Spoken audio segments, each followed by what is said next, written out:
Nick Bosa and Chase Young are some of the best defensive players in the NFL. And today I'm going to be comparing both these Ohio State studs now that they've each played a full season in the NFL. I'll give you my opinion on why I think one player is better than the other on the college and professional levels. Of course, we're going to start with college level at The Ohio State University. Both players' freshman year, as expected, were not crazy statistically. Bosa had 7 tackles for a loss, and Chase Young had 6. Bosa racked up 5 sacks, and Chase Young 3. Bosa also had 29 total tackles compared to Chase Young's 19. So I think it's fair to give their first year of college football to Bosa. In each player's sophomore year, Bosa racked up 16 tackles for a loss and 8 sacks. Chase Young had 8 sacks as well, but only 14.5 tackles for a loss. And each player forced a fumble. So again, Bosa kinda does win the second year at Ohio State. And beginning their junior years, both players were unstoppable.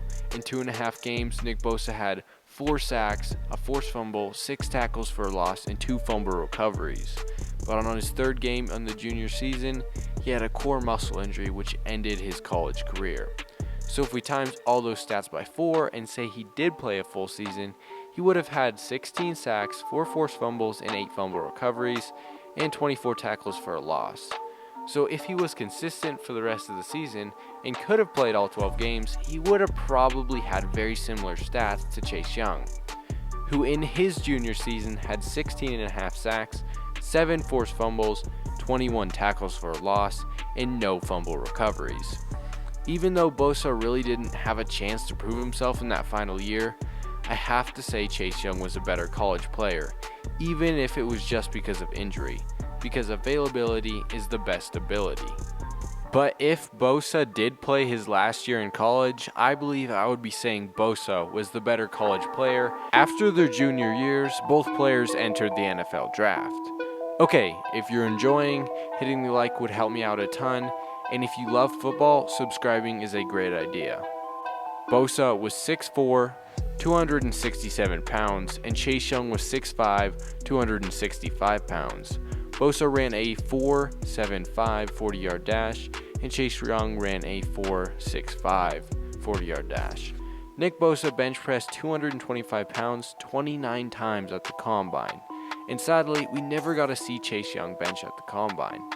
Both players were drafted 2nd overall, Nick Bosa by the San Francisco 49ers, and Chase Young by the Washington football team.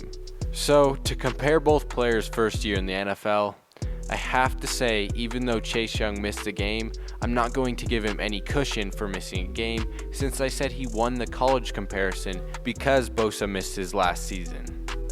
Both players ended up with 42 total tackles in their first year in the NFL. Chase Young had 4 passes defended, Bosa had 2, but with an interception.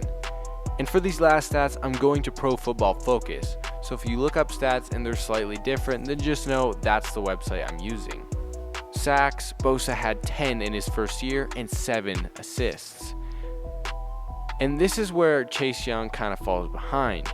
He only has 6 sacks and 3 assists. And forced fumbles is where Chase Young kind of catches up some ground to Bosa, having 5 forced fumbles compared to Nick Bosa's 1. And right now they're very even, just a few factors that kind of changed my view. Bosa has double the quarterback hits in his first year with 25, and Chase Young only 12. So Bosa has considerably more pressures, and Bosa also has 6 more tackles for a loss, 16 compared to Chase Young's 10. And Nick Bosa, although he was healthy his whole first year, only started 14 games. So I have to say Bosa was more impactful in the NFL when he is healthy. Most film analysts agree, saying that Bosa is a much more refined pass rusher and is stronger in his technique. And he looks like he's doing the same pass rush every time, making the offensive tackle's job almost impossible. And future Hall of Fame tackle Trent Williams said Bosa was one of the best defensive players he's ever faced, which is probably the result of having an older brother playing defensive end in the NFL. And Chase Young tends to do the same outside and inside scissor moves over and over, which gets sloppy and makes it easy for the offensive tackle to see what he's doing. But I'm not a film expert, so if you are, you can definitely tell me I'm wrong. But if you're not, just take my word for it, because I watched a lot of film experts on this one. but I would take Bosa pretty strongly over Young. Both players made the Pro Bowl in their first year, and both players won Defensive Rookie of the Year. And like always, I can't judge 1 year and say one player is definitely better than the other. But 1 year in the NFL, I would take Nick Bosa. But what player is really better of their first year in the NFL? Leave your opinion down below. If you disagree, tell me why, and if you agree, leave a hashtag Nick Bosa. Thanks for watching. If you love the NFL like me, hitting subscribe is awesome, and hitting like for the YouTube algorithm is sweet. So I'll see you guys in the next upload.